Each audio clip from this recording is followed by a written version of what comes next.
जैसे कि अगर हम सूप बना रहे हैं या फिर मंचूरियन,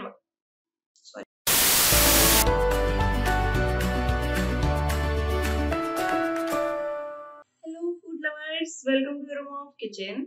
आज हम कोई रेसिपी नहीं बनाएंगे, आज हम सिर्फ बातें करेंगे बैठ के, और वो भी खाने से रिलेटेड, खाने की चीजों से रिलेटेड। तो आज दोस्तों मैं आपको बताऊंगी कुछ ऐसे इंग्रेडिएंट्स के बीच के डिफरेंस जो शायद हमें नहीं पता है या हमें पता है और हम कंफ्यूज रहते हैं। फॉर एग्जाम्पल, बेकिंग सोडा और बेकिंग पाउडर में क्या डिफरेंस है, कहाँ कौन सी चीज यूज करनी चाहिए, और अगर हम किसी को रिप्लेस करेंगे तो कैसे करेंगे। तो वीडियो काफी ज्यादा इंफॉर्मेटिव होने वाली है और आपके मन के बहुत सारे क्वेश्चंस के आंसर आपको मिल जाएंगे। तो चलिए बिना देरी के वीडियो शुरू करते हैं। वीडियो को लास्ट तक जरूर देखिएगा, अदरवाइज हो सकता है आपको इंपॉर्टेंट इन्फॉर्मेशन मिस कर दे।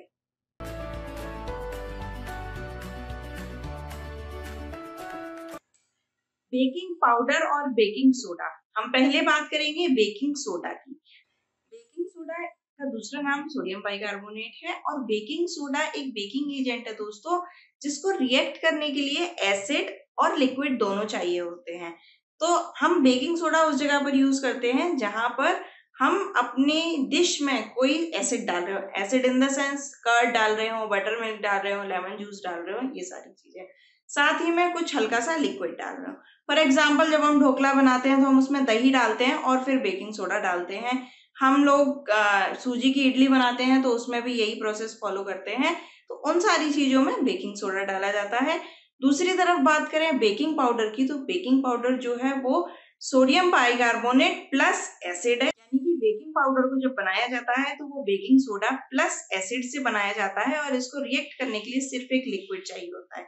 जैसे कि आपने मेरी नान खटाई की वीडियो देखी होगी, नहीं देखी है तो यहाँ पर आपको मिल जाएगा लिंक। उसमें मैंने बेकिंग पाउडर डाला है क्योंकि बेकिंग पाउडर के अंदर automatically baking soda plus acid है, तो हमें अपनी डिश में एसिड नहीं चाहिए होगा। तो ये था मेन डिफरेंस बेकिंग सोडा और बेकिंग पाउडर के बीच में, यानी कि जब भी आप बेकिंग पाउडर डालें तो उसमें आपको कोई एसिड नहीं चाहिए आपकी पूरी डिश में, और बेकिंग सोडा जब भी डालें तो हम एसिड का यूज करते हैं। टेक्सचर वाइज बात करें तो बेकिंग सोडा जो होता है वो नमक की तरह होता है, हल्का सा दरदरा, और बेकिंग पाउडर जो होता है वो बिल्कुल चिकना होता है, जैसे कि मैदा होता है उस तरीके से। बेकिंग सोडा की जो शेल्फ लाइफ है दोस्तों वो काफी लंबी होती है, जबकि बेकिंग पाउडर की शेल्फ लाइफ सिर्फ 6 महीने तक होती है। केक में हम दोनों चीजें डालते हैं, तो उसका कारण ये है कि जो बेकिंग सोडा डालते हैं तो वो तो रिएक्ट कर जाता है जो भी हम बटर मिल्क या कर्ड डाल रहे हैं उससे, और हल्का सा फ्लफी हो जाता है। उसको परफेक्ट फ्लफी बनाने के लिए हमें बेकिंग पाउडर की हेल्प लेनी पड़ती है। बेकिंग सोडा बहुत स्ट्रॉन्ग रिएक्टिंग और बेकिंग एजेंट है, तो जब भी हम बेकिंग सोडा डालते हैं कम डालते हैं, और आपने देखा होगा हम बेकिंग पाउडर की क्वांटिटी हमेशा डबल डालते हैं बेकिंग सोडा के कंपैरिजन में। जब भी हम किसी चीज में बेकिंग सोडा डालते हैं दोस्तों तो हमें वो चीज तुरंत रखनी होती है पकने के लिए, अदरवाइज जो रिएक्शन हो रही है बेकिंग सोडा के अंदर, अगर आपने थोड़े देर के लिए बैटर को ऐसे ही छोड़ दिया तो वो बिल्कुल भी फ्लफी नहीं बनेगा। जबकि बेकिंग पाउडर अगर आप किसी चीज में डालते हैं तो आप उसे 10 से 15 मिनट तक उठा के रख सकते हैं, उसके बाद भी अगर आप पकाएंगे तो वो परफेक्टली फ्लफी बनेगा। बेकिंग सोडा और बेकिंग पाउडर डालने का मेन पर्पस होता है कि चीजें जो है वो फ्लफी हो जाएं और बहुत लाइट वेटेड हो जाएं। तो जब आप ढोकला बनाएं या इडली बनाएं तो वो एकदम फ्लफी हो जाती हैं, उनके अंदर जाल वाला टेक्सचर बन जाता है और बहुत ही ज्यादा लाइट वेट हो जाती हैं, ये तो आप सभी जानते हैं। तो ये थे मेन डिफरेंसेस बेकिंग पाउडर और बेकिंग सोडा के बीच में। एक इम्पॉर्टेंट बात, जैसा मैंने अभी बताया कि बेकिंग पाउडर की शेल्फ लाइफ कम होती है। अब हमें कैसे पता चलेगा कि हमारे बेकिंग सोडा और बेकिंग पाउडर अच्छे से वर्क नहीं कर रहे हैं, तो उसके लिए आपको क्या करना है, हमने लिया है यहाँ पर एक बोल में बेकिंग सोडा और मैं इसमें डालूंगी थोड़ा सा पानी। तो जैसे ही पानी डालने पर इसमें बबल्स फॉर्म हो जाएं, दैट मीन्स कि बेकिंग सोडा बिल्कुल परफेक्ट है, अभी ये एक्सपायर नहीं हुआ है। अब मैंने एक बोल में लिया हुआ है बेकिंग पाउडर और इसमें मैं डाल देती हूँ थोड़ा सा पानी। तो देखिए इसमें भी हल्का हल्का रिएक्शन होने लगा है, दैट मीन्स कि बेकिंग पाउडर भी अभी हमारा ठीक है। तो आप यूज करने से पहले एक बार इसे देख सकते हैं इस तरीके से टेस्ट करके, या फिर कभी कभी ऐसा होता है कि चीजें बहुत पुरानी हो जाती हैं रखी हुई, तो आप उन्हें अपने केक या किसी भी चीज में यूज करने से पहले एक बार इस तरीके से टेस्ट करके देख लें, ताकि आपका जो भी आप बनाने जा रहे हैं वो खराब ना हो।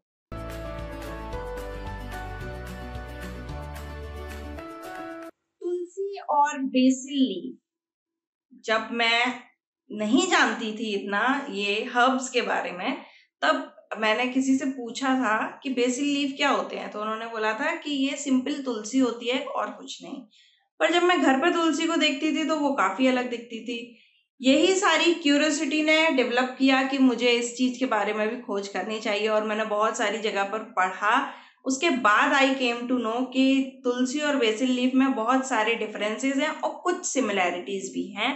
सिमिलैरिटी की बात करते हैं तो तुलसी और बेसिल लीफ दोनों का ही ओरिजिनेशन इंडिया में है, यानी कि दोनों ही सबसे पहले इंडिया में उगी थी।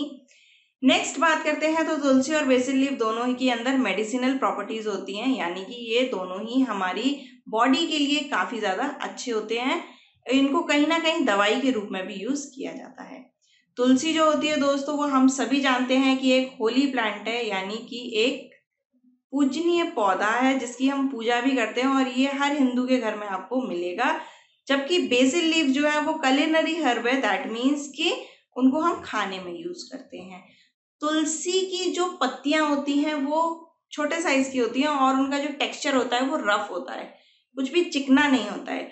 जबकि बेसिल लीफ जो होती है वो कंपेयर किया जाए तो तुलसी से काफी ज्यादा बड़ी होती हैं, और उनका जो टेक्सचर होता है ऊपर का वो एकदम स्मूथ होता है।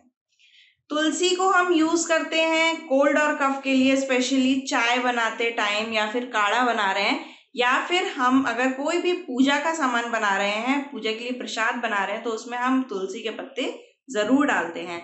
जबकि दूसरी तरफ देखा जाए तो बेसिल लीफ इंडिया में ओरिजिनेट हुई थी, पर इसका सबसे ज्यादा यूज इटली के खाने में होता है, Italian food like pasta, pizza, noodles, इन सब में। तुलसी को आप किसी भी स्टेज पर जो हम काढ़ा या चाय बना रहे हैं उसमें डाल सकते हैं, पर बेसिल लीफ को हमें इसे बिल्कुल लास्ट में डालना होता है, क्योंकि इसका जो स्वाद होता है वो तीखा होता है और वो पूरे खाने के टेस्ट को खराब कर सकता है। तो जैसे हम खाने में धनिया डालते हैं गार्निश करने के लिए, वैसे ही बेसिल लीफ डाली जाती है गार्निश करने के लिए। तुलसी जो है उसे होली बेसिल भी कहा जाता है, और जो बेसिल लीव्स हैं उन्हें स्वीट बेसिल कहा जाता है। तुलसी के आपने देखे होंगे जो फ्लावर्स आते हैं ऊपर, वो पर्पल कलर के होते हैं, जबकि बेसिल के फ्लावर जो होते हैं वो व्हाइट कलर के होते हैं। आई थिंक इतने डिफरेंसेस काफी हैं बताने के लिए, और अब आप इजीली आइडेंटिफाई कर पाएंगे कि ये तुलसी और ये बेसिल।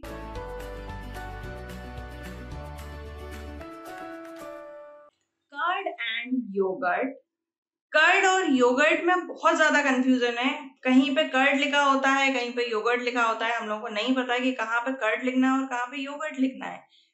तो मैं बहुत सारी आज इन्फॉर्मेशन लेकर आई हूँ उससे भी रिलेटेड। कर्ड और योगर्ट दोनों में ही कुछ सिमिलैरिटीज हैं और बहुत सारे डिफरेंसेस हैं। तो सिमिलैरिटीज की बात करेंगे सबसे पहले, दोनों ही मिल्क से बने होते हैं, दोनों ही बैक्टीरियल फर्मेंटेशन के प्रोसेस से बनते हैं। अब बात करते हैं डिफरेंसेस की। तो जो कर्ड है दोस्तों वो हम सभी जानते हैं, ल्यूकवार्म मिल्क में थोड़ा सा कर्ड डाल के उसको 2 से 3 घंटे रखा जाता है समर्स में, और 6 से 8 घंटे रखा जाता है विंटर्स में सेट होने के लिए, और वो कर्ड बन जाता है। जो हम कर्ड डालते हैं उसमें वो एक हेल्दी बैक्टीरियल प्रोसेस होता है जो हम कर्ड जमाने के लिए करते हैं। दूसरी तरफ बात करें योगर्ट की, तो योगर्ट में भी हेल्दी बैक्टीरियल प्रोसेस होता है योगर्ट बनाने के लिए, पर उसमें डबल बैक्टीरियल फर्मेंटेशन हम करते हैं। कर्ड जो होता है वो एक होम बेस्ड प्रोसेस है, सभी लोग घर पर कर्ड बनाते हैं, जबकि योगर्ट जो है वो एक इंडस्ट्री बेस्ड प्रोसेस है कि इंडस्ट्रीज में बनाया जाता है। कर्ड की बात करें दोस्तों, तो कर्ड का जो टेक्सचर है वो हल्का सा थिक और उसमें से पानी सेपरेट आउट हो रहा होता है, जबकि योगर्ट बिल्कुल क्रीम के जैसा बिल्कुल स्मूथ टेक्सचर होता है, आपको उसमें कहीं भी कुछ भी दरदरा नहीं मिलेगा देखने के लिए। कर्ड का जो नेचुरल फ्लेवर होता है वो हल्का सा सोर यानी कि खट्टा होता है, जबकि योगर्ट का नेचुरल फ्लेवर हल्का सा स्वीट होता है। बेसिकली अगर देखा जाए तो कर्ड का कोई फ्लेवर नहीं होता है, योगर्ट जो है वो बहुत सारे फ्लेवर्स में आपको मिलेगा, like Greek yogurt, blueberry yogurt, mango yogurt, etcetera etcetera etcetera. Curd का यूनिवर्सल एक ही प्रोसेस है से बनाने का, जो कि मैंने आपको बताया, पर योगर्ट का जो प्रोसेस है बनाने का वो वेरी कर जाता है कंट्री टू कंट्री और फ्लेवर टू फ्लेवर। कर्ड को हम बहुत सारी चीजों में यूज कर सकते हैं, जैसे करी बनाने में करते हैं, मैरिनेशन में करते हैं, कर्ड को हम साइड डिश के तौर पर भी यूज करते हैं, प्लस कर्ड को हम हेयर्स पे भी लगाते हैं, स्किन पे भी लगाते हैं। बट योगर्ट को आप इस तरीके से यूज नहीं कर सकते हैं। योगर्ट को आप सिर्फ एज अ डेजर्ट ही खा सकते हैं, उसका और कोई यूज नहीं है। नेक्स्ट देखा जाए तो योगर्ट जो है दोस्तों वो वेट लॉस में काफी ज्यादा हेल्प करता है, पर कर्ड का ऐसा कोई रोल नहीं होता हमारी बॉडी में।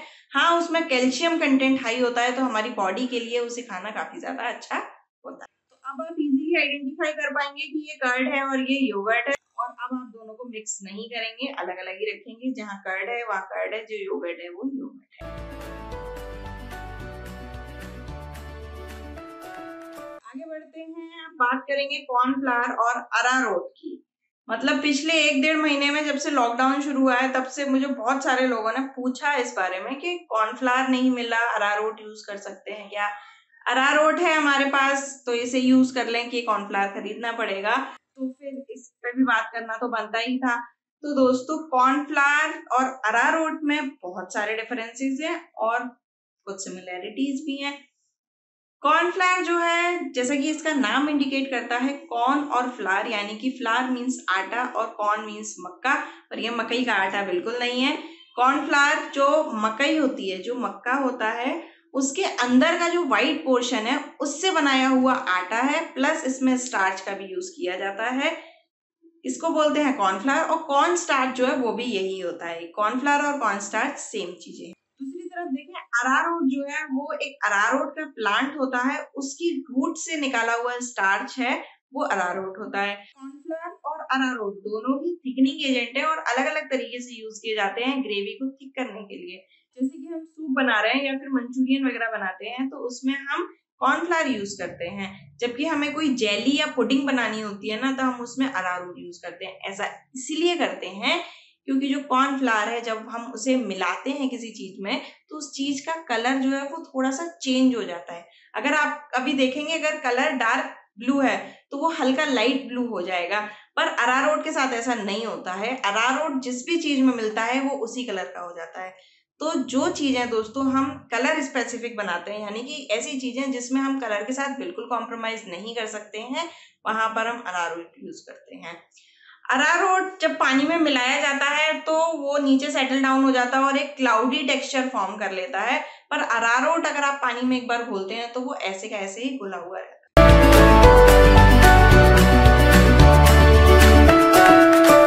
मेरी एक फ्रेंड ने भी थोड़े टाइम पहले ही मुझसे पूछे थे क्वेश्चंस कि बेक करना है मुझे, पफ पेटीज बनानी है, तो नीचे सॉल्ट रखूं या नहीं रखूं, फिर इन दोनों में डिफरेंस क्या है। और वहीं पर मुझे फिर से एक क्वेश्चन मिल गया कि इस पे भी तो बात कर लेते हैं। बेकिंग विदाउट सॉल्ट और baking with salt. Baking without salt में क्या होता है, आपने कढ़ाई या कुकर जो भी लिया उसमें एक स्टैंड लगाया और उसमें रख दिया बेक होने के लिए, तो जो फ्लेम है वो सीधे टकराई आपकी कढ़ाई या कुकर से और उसके बाद डायरेक्ट आपके केक कुकी आप जो भी बना रहे हो उस पर लगेगी, तो वो जल्दी पकेगा और उसमें कई हद तक चांस होते हैं लगने के। तो जब आप पतले तले का बर्तन यूज करते हैं तो आपको रिकमेंडेड होता है कि आप सॉल्ट यूज करें, क्योंकि सॉल्ट यूज करने से जो फ्लेम बर्तन पे लगी वो फिर सॉल्ट में जाएगी और सॉल्ट फिर उस हीट को धीरे धीरे जो हम बेक करने रखा है केक वगैरह उसमें पहुंचाती है, डायरेक्ट नहीं लगती है। तो जो सॉल्ट के साथ प्रोसेस होता है वो स्लो बेकिंग होता है, धीरे धीरे पकता है आराम से, पर बहुत अच्छा रिजल्ट आता है। तो जहां पर आप चाहते हैं कि आपकी स्लो बेकिंग हो और आपको डर है कि नीचे से बर्तन चिपक सकता है, तो वहां पर आप सॉल्ट यूज कीजिए, या फिर अगर आप मोटे तले के बर्तन यूज कर रहे हैं तो आप सॉल्ट के बिना भी बेकिंग कर सकते हैं। तो ये थे दोस्तों आज के मेरे डिफरेंस बिटवीन के सारे सॉल्यूशंस आप लोगों के लिए। आई होप आप लोगों को आज का वीडियो इन्फॉर्मेटिव लगा होगा। अगर थोड़ा सा भी लगा है तो इसे लाइक जरूर कीजिए, साथ ही मुझे कमेंट करके बताना कि आपको इस तरीके की वीडियो और देखने हैं या मैं और फूड टॉक से रिलेटेड वीडियोस लेकर आती रहूं आप लोगों के लिए।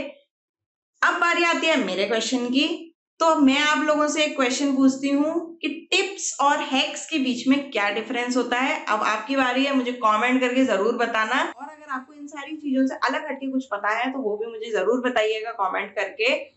मिलेंगे दोस्तों एक और नए वीडियो के साथ, तब तक के लिए take care and bye bye.